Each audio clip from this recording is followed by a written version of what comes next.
नमस्कार मैत्रिणींनो, श्री स्वामी समर्थ। माझ्या ब्लॉगमध्ये तुमचं खूप खूप स्वागत आहे।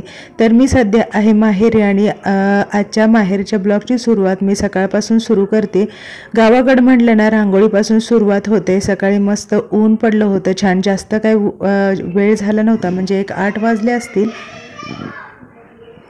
तेव्हाचाच हा व्हिडिओ आहे। आणि खूप सुंदर असं कोवळं ऊन पडलं होतं, कॅमेऱ्यामध्ये थोडंसं डार्क दिसत आहे ते। आणि आज रोज मम्मी रांगोळी घालते, पण आज प्रणिताकडे नंबर होता, म्हणजे दोघी मिळून घालतात, कधीही कधी ती, तर आज प्रणिता घालणार होती। तर रोजची रांगोळी असल्यामुळे छोटीशी अशी छानशी रांगोळी तिनं घालून घेतली आणि रांगोळी झाली की लगेचच देवपूजा करायला घेते, त्याशिवाय घरामध्ये प्रसन्न वातावरणच होत नाही। खरं तर गावाकडचे सगळेच रुटीन एकदम व्यवस्थित आणि छान असतं की नाही। तर सकाळी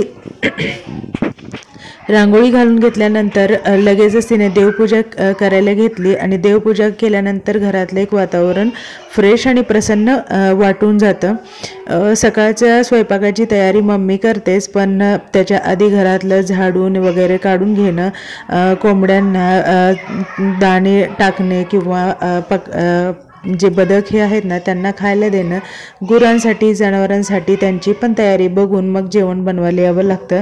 तर मूग भाजून घेत आहे ती, कारण आज मूग शिजवून ठेवायचे आणि त्याची भाजी संध्याकाळी करायची, बाकीची भाजी ती नंतर करणार होती। तर इथे बघा प्रणिताचं काम झालं आणि भैया आणि प्रणिता रानात जाऊन वैरण घेऊन आले। ही संध्याकाळची तयारी बरं का। संध्याकाळची तयारी करण्यासाठी त्यांना सकाळीच सुरुवात करावी लागते। जनावरांना वैरण संध्याकाळी जर लागणार असेल तर ती सकाळीच त्यांना काढून आणावी लागते। तर प्रणिता जाते, ती फक्त मदत करते त्याला थोडीफार, आणि तिला ट्रॅक्टर पण शिकायचा आहे ना, तर ती ट्रॅक्टर शिकते, त्याच्यामुळे त्याच्यासोबत जाते। तर मला जायचं होतं गावात, थोडंसं काम होतं। दुपारचं जेवण झालं, जेवणासाठी मम्मीने खारं वांगं केलं होतं आणि आता ताक बनवायचं सुरू होतं। 1-2 दिवसातून ताक बनवतेस, म्हणजे जी साय साठवलेली असते त्याचं लोणी काढून तूप बनवते आणि जे राहिलेलं ताक असते ना ते कढी करते, किंवा असं सगळ्यांना प्यायला पण आवडतं तर पितात। संध्याकाळच्या वेळेला बदक बघा एकदम मस्त छान गोट्यामध्येच फिरत आहेत। त्यांना ते शेणामध्ये किडे वगैरे भेटतात ना, तर ते खात होते आणि पाणी पिण्यासाठी सुद्धा आलेले होते। गोट्यामध्ये निवांत संध्याकाळच्या वेळेला गाई म्हशी चारा खाऊन बसलेल्या होत्या, काही इकडे तिकडे फिरत होत्या। आणि आता संध्याकाळी गोट्यात रिकामे सोडायची वेळ झाली होती।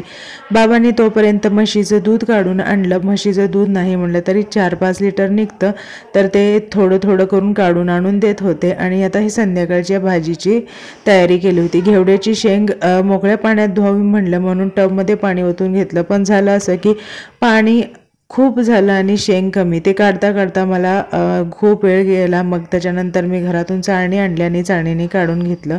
ह्या आहेत गावरान भेंड्या। गावरान भेंड्या ना त्याला खूप कूस असते, पण खूप चवीच्या असतात, खूप टेस्ट लागते त्याला। तर त्यासुद्धा मी चोळून धुतल्या, पण मला माहितीच नव्हतं की त्याची कूस असते ती हातात घुसते। तर मी मम्मीला म्हणलं माझ्या हातात कूस घुसली, तर ती म्हणाली अगं एकदम हलक्या हाताने धुवायच्या असतात या भेंड्या। तर हे मला नंतर समजलं, तोपर्यंत हातामध्ये बरीच कूस घुसलेली होती। चला, भेंडी तर मनसोक्त धुवून झालेली होती आणि मला पण खूप आवडली। आता म्हणलं मीच संध्याकाळची भाजी करून घेते। लसूण आणि कोथिंबीरीची पेस्ट तर नेहमी करून ठेवलेली असते, आणि लसूणमधली भेंडीच आमच्या घरी सर्वांना आवडते आणि खूप छान पण लागते लसूण भेंडी। गावरान देशी भेंडी असल्यामुळे तर त्याची टेस्ट आपल्या भेंडीपेक्षा जास्त छान असते।